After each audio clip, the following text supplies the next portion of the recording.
Perkenalkan, saya Clara Novtasya, saya berasal dari Pekanbaru. Saya merupakan lulusan dari Universitas Riau jurusan Hubungan Internasional. Pada kesempatan kali ini, saya akan memperagakan micro teaching sebagai salah satu dari tahapan proses seleksi menjadi guru pedalaman dari Yayasan Tangan Pengharapan. Selamat pagi semua!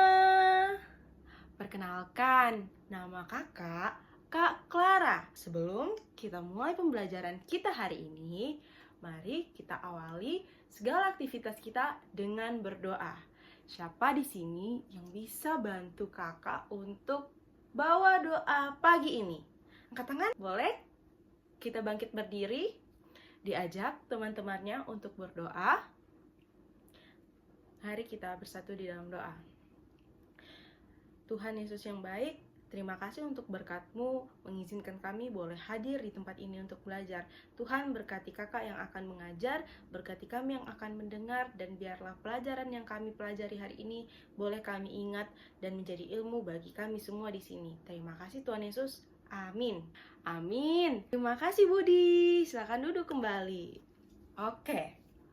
Materi pembelajaran kita hari ini adalah tentang hal yang selalu kita lihat dalam kehidupan kita sehari-hari, yang gak pernah luput dari pandangan kita, yang selalu berinteraksi dengan kita setiap hari, makhluk hidup. Hari ini kita akan belajar tentang ciri-ciri makhluk hidup.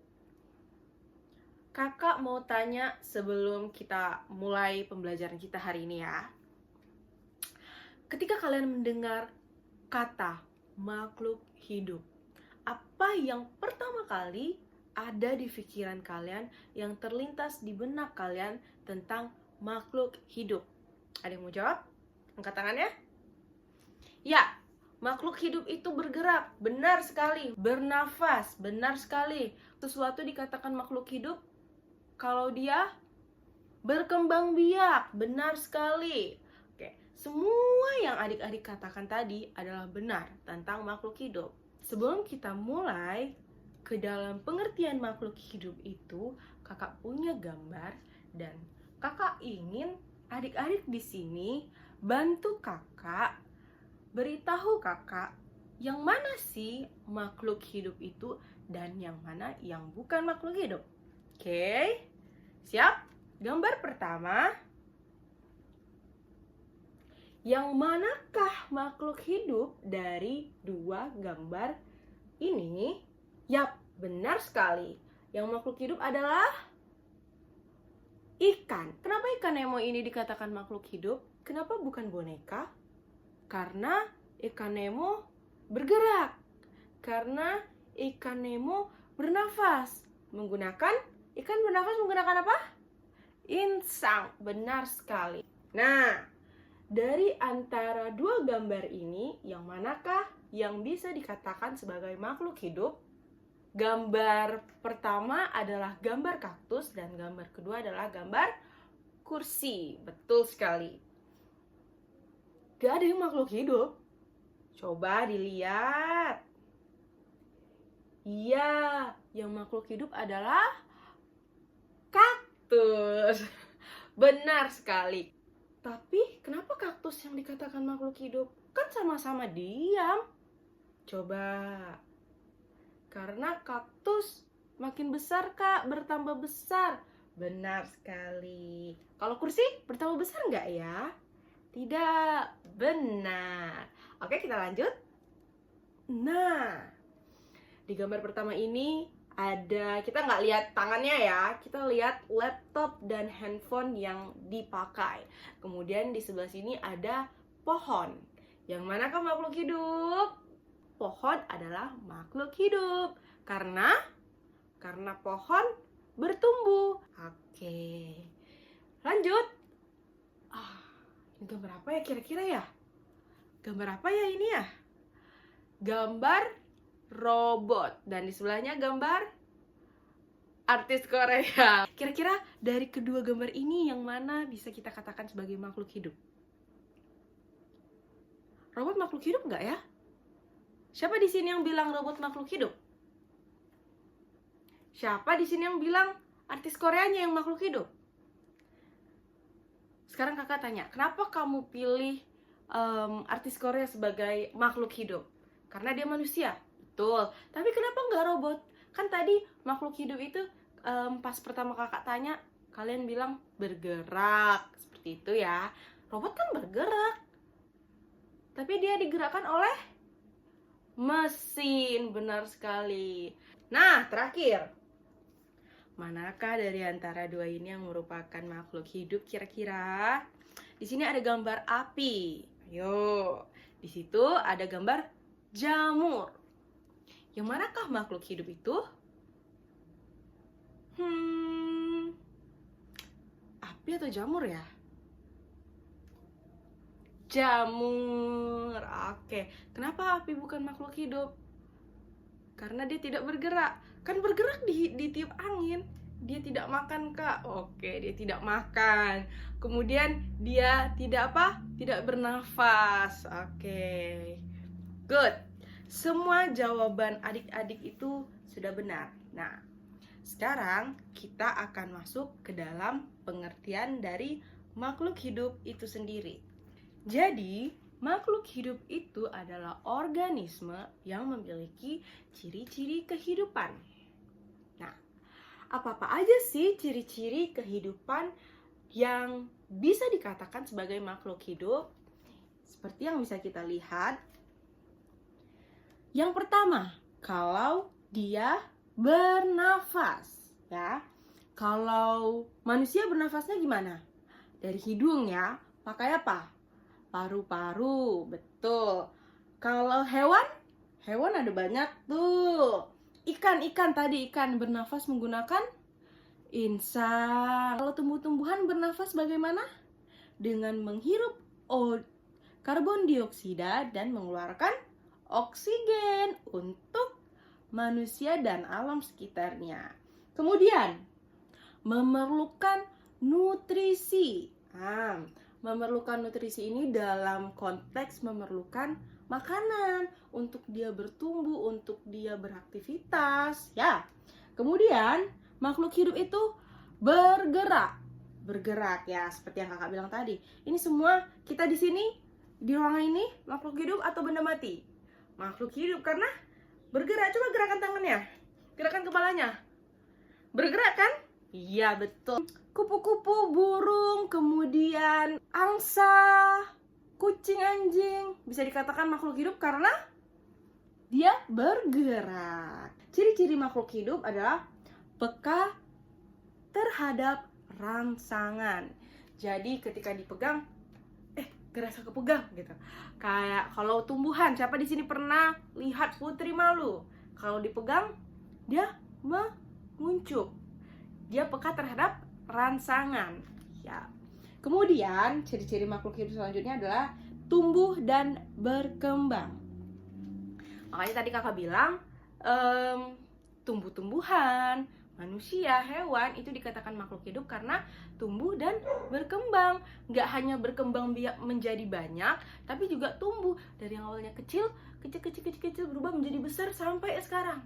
Kalian dulu langsung begitu dilahirkan dari mamanya langsung sebesar ini kah? Tidak ya, dari kecil dulu kemudian besar. Nah, itu dia. Makhluk hidup itu mengeluarkan zat sisa dan beradaptasi.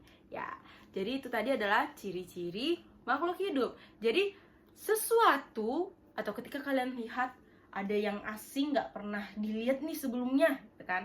Kira-kira ini makhluk hidup atau benda mati ya? Coba dari ciri-ciri yang ada yang tadi kita pelajari, oh dia bergerak, dia bernafas, dia peka terhadap rangsangan, berarti makhluk hidup. Nah, makhluk hidup itu tidak bisa hidup sendiri. Mereka, kita semua yang ada di sini, hidup saling membutuhkan satu sama lain dan saling membantu. Seperti kita membantu orang tua, teman, kakak, adik, guru, dan sebagainya. Itu merupakan salah satu bentuk bahwa kita saling membutuhkan satu sama lain dan saling membantu. Nah, kita akan masuk ke dalam simbiosis. Ya. Pernah dengar kata simbiosis? Atau belum ada yang pernah dengar kata simbiosis itu sendiri? Oke, pengertian simbiosis itu sendiri sebenarnya adalah suatu interaksi antara dua organisme yang hidup berdampingan. Simbiosis ini merupakan pola interaksi yang sangat erat dan khusus antara dua makhluk hidup yang berlainan jenis. Nah, makhluk hidup yang melakukan simbiosis itu disebut simbion. Simbiosis itu ada 3. Ya, simbiosis itu terdiri dari 3 kategori. Yang mana ada simbiosis mutualisme, kemudian simbiosis komensalisme, dan terakhir simbiosis parasitisme. Ya, ulangi, simbiosis, mutualisme, komensalisme, parasitisme. Ada yang tahu 3 pengertian dari simbiosis ini? Belum? Oke, gak apa-apa. Karena di sini kita akan belajar bersama mengenai apa sih itu simbiosis. Ya, pertama, simbiosis mutualisme. Simbiosis mutualisme adalah hubungan sesama makhluk hidup yang saling menguntungkan kedua pihak. Contohnya, pernah melihat burung jalak dia nangkring di atas badannya kerbau, terus dia sambil matuk-matuk punggung kerbaunya. Kejadian itu merupakan ketika burung jalak sedang memakan kutu-kutu yang ada di badan kerbau. Kenapa bisa dikatakan simbiosis mutualisme? Karena burung jalak yang mematuk kutu di punggung kerbau mendapatkan makanan, yaitu kutu kerbau. Sedangkan kerbau yang dipatuk burung jalak itu badannya jadi lebih bersih, jadi lebih enak karena kutunya dimakan sama burung jalak. Dia udah nggak gatal-gatal lagi karena kutunya udah dimakan sama burung jalak. Nah, kemudian simbiosis komensalisme. Simbiosis komensalisme adalah hubungan sesama makhluk hidup di mana pihak yang satu mendapatkan keuntungan, sedangkan pihak lainnya itu tidak diuntungkan, tapi tidak dirugikan juga. Ya, jadi singkatnya ada satu pihak yang diuntungkan, tapi satu pihaknya lagi nggak rugi dan yang nggak untung juga. Contohnya itu adalah ketika tanaman anggrek yang menumpang hidup di pohon mangga. Jadi tanaman anggreknya dapat rumah di pohon mangga, numpang hidup. Pohon mangganya juga yang nggak keberatan-keberatan sekali karena ditumpangi oleh tanaman anggrek ini. Ya, lanjut ada simbiosis parasitisme. Ya, dari kata-katanya nih, parasit. Ada yang pernah mendengar kalimat atau kata parasit? Iya, parasit itu kan merugikan ya. Jadi simbiosis parasitisme ini adalah ketika ada satu pihak yang mendapat keuntungan sedangkan pihak lainnya itu dirugikan. Contohnya adalah yang di lingkungan kita sehari-hari. Nyamuk yang hinggap di tubuh manusia, di tubuh kita ya.